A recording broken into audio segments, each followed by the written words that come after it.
I want to talk about some books I've been reading recently. It will not take long because I haven't been reading much at all. The very first book I read this year, I decided to sort of kick it off with a big one, a memorable one, and I picked up this book called On Writing by Stephen King. This was first published in the UK at least in 2000, which is quite funny because it means it's slightly dated when he talks about kind of the technology and equipment used to write with. And yeah, you kind of expect a book about writing to tell you how not to get distracted by Facebook and YouTube, and yeah, they don't exist in this book, so that's nice. Basically this is a part memoir, and then the rest of it is very practical advice about how to write, and I would say just under half of it is the kind of autobiography part, which is interesting to pair those two things together. By sharing his story, it's definitely inspiring. Stephen King's is very much a rags to riches tale, and it's interesting that I really wanted to read this because I haven't read that much of Stephen King's fiction. I think I've read maybe 4 of his books and one of them was very short. But the reason I wanted to read this is I've seen advice from him collated into sort of website posts and quotes about his work ethic, and that's what I really wanted to get to grips with. So Stephen King is such a prolific author, and this was in 2000. He hadn't even written the books that he's written in the past like almost 2 decades since then.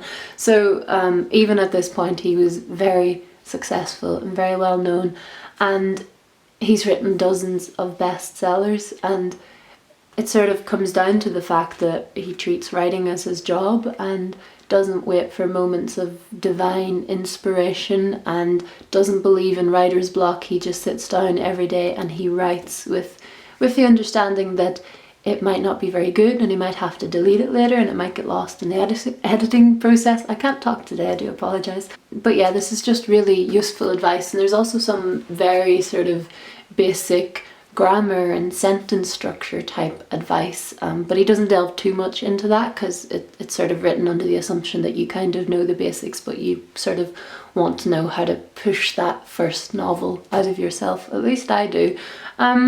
Yeah, I really loved this, but I'm not gonna suddenly read lots and lots of books about how to be a writer, because I think it's quite similar to when I started bullet journaling in the summer when I was unemployed, in that it felt like I was doing something very productive. It was this beacon of productivity, but looking back I was just using it as an excuse to kind of fill my time. I was putting out the image of being productive, and I feel like similarly I could get caught up in reading lots of books about how to write, and I'm just sort of looking for an excuse to not do the actual writing. And that's also something that's touched upon in this book, that this book might be helpful, but at the end of the day you just need to sit down and write the thing. So yeah, not to hate on bullet journals, that was just my experience, and not to hate on people who love to read non-fiction about writing, but definitely for me it needs to be more of a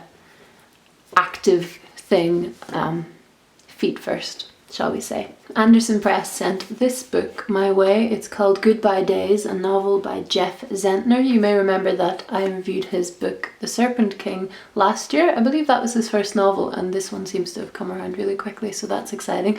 I literally just finished reading this.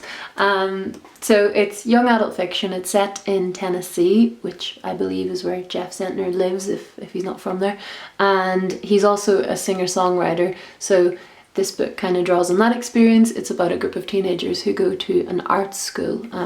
The main character wants to be a writer. A couple of his friends want to be musicians. So cool, Nashville based, and it's about a teenager called Carver, and in the very beginning of the book he's just lost his 3 best friends in a car accident. He's kind of complicit in their deaths because he was texting his friend who was texting back whilst driving. So it's about his grief, it's about blame. He gets to know better the families of his 3 friends who he lost. He gets to know the girlfriend of one of his friends, And it's about someone trying to find an identity when they placed everything they had into these 3 other people and suddenly they're gone in an instant.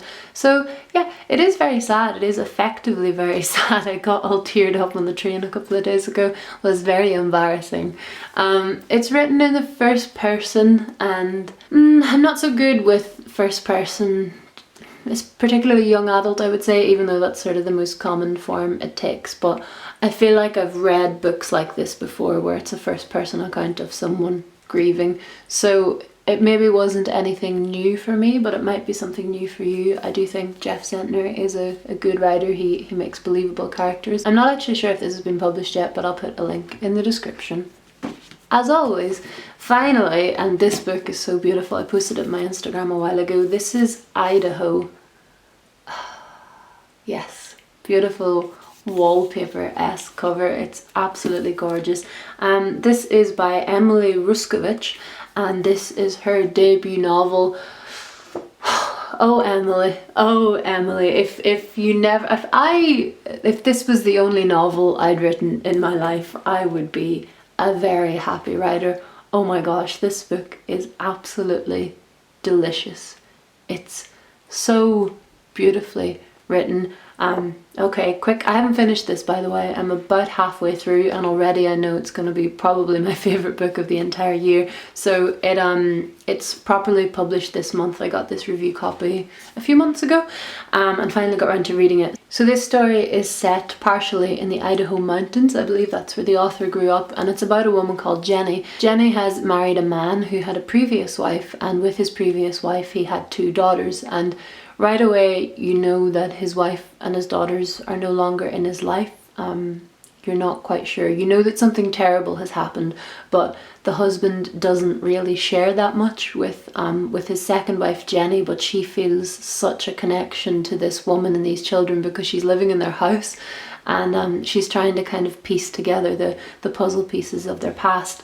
It shifts back and forth in time. It's written in the 3rd person and it dips into multiple perspectives. It's very violent in places, but also very tender and loving and human in places. And you can just, I think that the landscape that's painted in this book is probably the most impressive thing, even though all the characters are just fascinating and completely different to one another. But the landscape sort of dominates this isolated house on the mountain. In winter you can kind of feel the cold, and in the summer you can feel the sweltering heat of it. And oh, this is just such a gorgeous, dreamy book. Please get your hands on it if you like rich, kind of detailed writing and stories that are quite dark. And I don't know that there's going to be a happy ending, but I'm just very much enjoying the journey. So sorry I can't give you a more conclusive mini review, but I have not finished it. I'll finish it very soon. That's it, friends. I have not been reading very much at all lately. I got myself in sort of a very stagnant winter mood over the past couple of months, where it just, on my commutes, I didn't really feel like doing anything apart from napping, and then I got home and I didn't really feel like doing anything apart from eating and sleeping. But slowly it's kind of coming back to me. I'm getting much better. I can read like 100 pages on, on one part of my journey, so that's really cool. I have lots of books waiting for me that I talked about just before Christmas, so that's exciting, and I'm also hoping to write quite a lot more with the help of the one and only Stephen King. What a great book. It's even worth reading for how the story of Carrie came to him, and how it got published when he and his wife had no money whatsoever. So very cool. What a great time. Okay, I should stop talking and backtracking. Cool. Thank you for watching this YouTube video. Bye.